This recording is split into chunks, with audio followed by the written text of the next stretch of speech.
This 1948 Harley Davidson is from my dad's personal collection, and an amazing bike. I believe we got it around 2001 and have had tons of fun with it over the years. In 2003, I rode it to Milwaukee for the Harley Davidson 100th anniversary with my dad, Uncle Ricky, and his nephew Mark. This was really a big trip at the time, and we were out on the road for 3 weeks. It was originally supposed to be a couple of weeks, but we were having so much fun we decided to ride to a road run in California. That's just one of the trips this bike has been on, and it has literally been ridden to every corner of the US and been like a member of the family. We met a ton of friends and made new ones while using this bike the way it was intended. Here's my dad talking about the bike and different parts of it that are special to him. Thanks for watching. All right, this is my 1948 Panhead FL that I bought years ago from a good friend of mine, Jim Hansen, which I'll call Nitro. That was his nickname.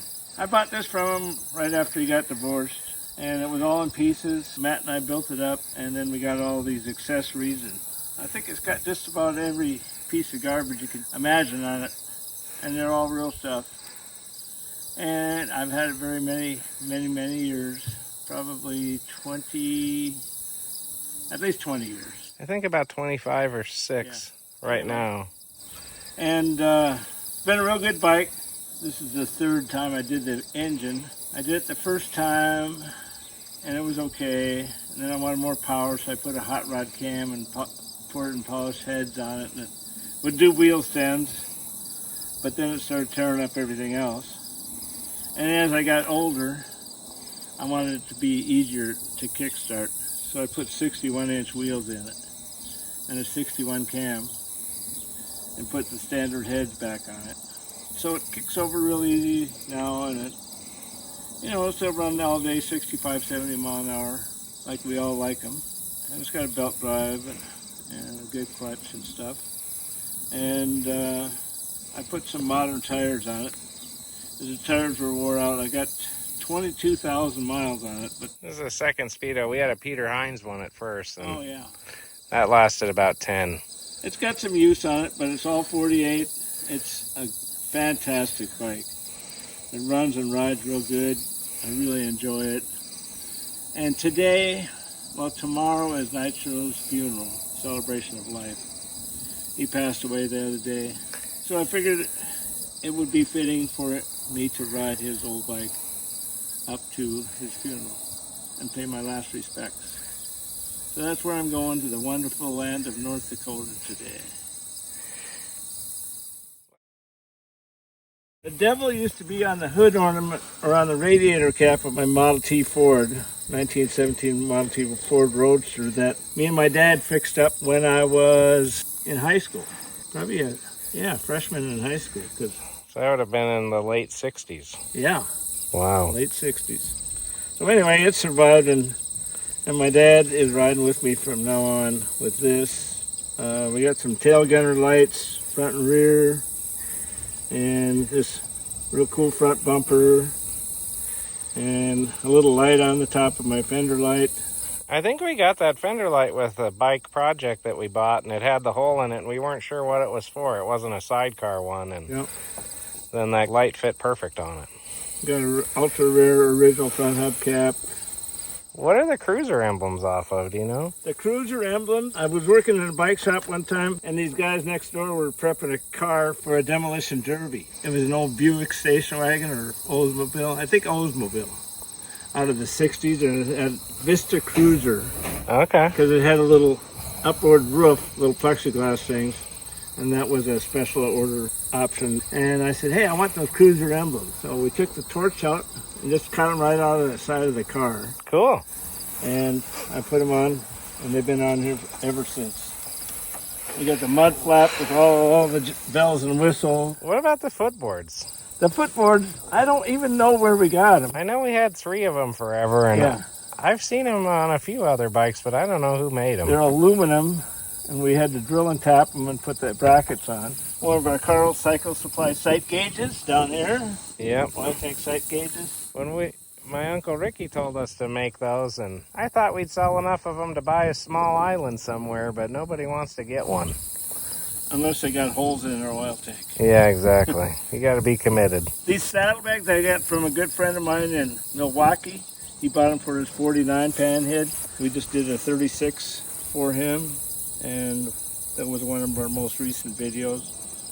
And then I had a guy make me a windshield bag to match with the little western buckles and the spots and diamonds and all that stuff. That thing's cool. Yeah. And, Thanks, Mike. And then we got rails on the side of the fender and on the top of the fender. I used to have a whole license frame, but the top half went somewhere. So we got the little bitty lights in back here. We got the rear bumper. We got a muffler cover on it, too. Yeah, muffler cover. We had This is the Swiss one.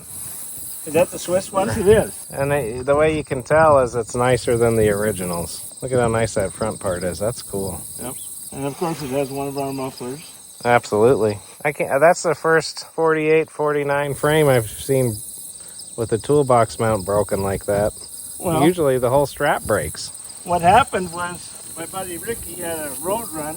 He had these castings made up of a little piston and yerba buena. So I bolted it on there, and then one day I looked and that was gone, and so was the rest of It ran away with the piece of frame. Yeah, it ran away with the piece of frame. Cool. It's probably in some hay bale now. Yep, probably.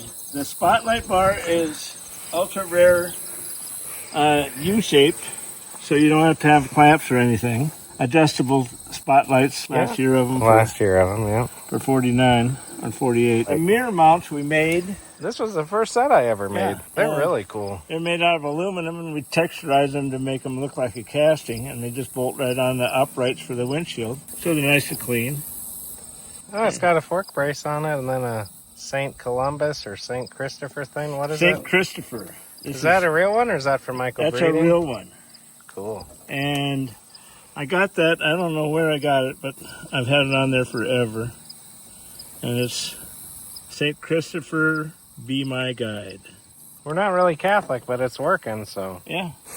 I was afraid that a bolt of lightning would strike me. You have not been smitten yet. I got a Cycloelectric 12-volt generator with a built-in regulator and a maintenance-free lead-acid battery. So it's pretty much electrical system is bulletproof. Yeah, it's started and go. Yeah. Tell me about the cast iron lifter blocks. Well, I had aluminum lifter blocks on it. That's what it would have came with originally. Yep. And these are cast iron replacements, or actually I think the early ones had cast iron instead of aluminum. I had one of my technicians tear the motor apart, and on the aluminum lifter blocks you got to hold back up on the screws on the adjusters. Otherwise, when you turn the adjusters and you don't have backup, you'll turn the lifter itself and it'll break the lifter blocks. What are some first year 48 parts? Some of the first year features of 1948 Panhead, the first year of the Panhead, is they had the bottom cases and they were internally oiled instead of externally oiled like the knucklehead. But this is the early cases where it still got the lugs for the draining of through the lifter blocks. And anyway, they force fed up through the cylinders to lubricate the rocker arms, and then drain down into the inside of the cylinders, or actually the base of the cylinder, and around into the cases to lubricate the skirt of the pistons. They had different style cylinders. They had different aluminum heads, and the pan covers that looked like a frying pan or a cooking pan, and chrome pan covers in early 48, stainless afterwards. They had aluminum lifter blocks. They had about the same oil pump with they didn't have the bypass valve in them or the bypass rotor in them anymore. And they had flanges for the cylinder pipes.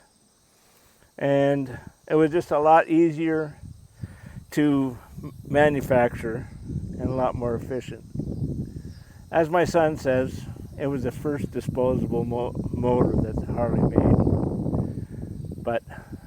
We put new valve guides in them, new seats, nitride coated valves. We coat the pistons and we balance them and everything, and they turn out real nice. This one here is what we call a 68-inch D-stroker.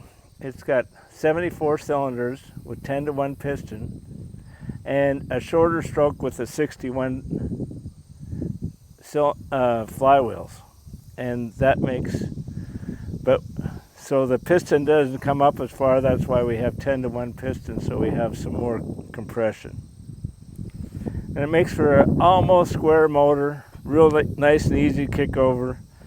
It cruises along about 65, 70 all day long. The last time I rode it, it was raining in Detroit Lakes at the road run.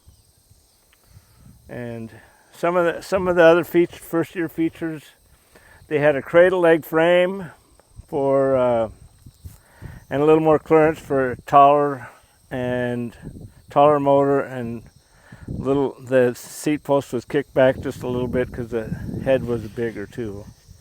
And early 48s, they were going to put the Hydroglide front end, so they spotted this and drilled this for the anchor.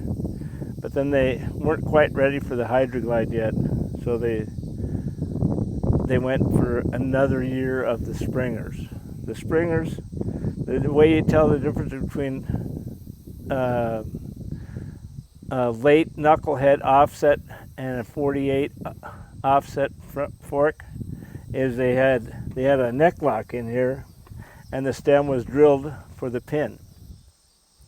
And so it's a 1 year only frame, 1 year only fork, and 2 year only crash bar. 48, 49 was the first year. The oil filter, they screwed onto the oil tank itself, and it was quite heavy, so usually the oil tank would break right here. So in 1950, they had a bracket to support the oil tank, and a different rubber-mounted line to feed it and return. They went with a flat lens on the speedometer with the imprint of the miles per hour, 10, 20, etc. The subface was silk screened on in a dot matrix pattern. If you amplify it, you'll see different dots in different shades with a red needle pointer. Yeah. It's a good old bike. It's treated me very well.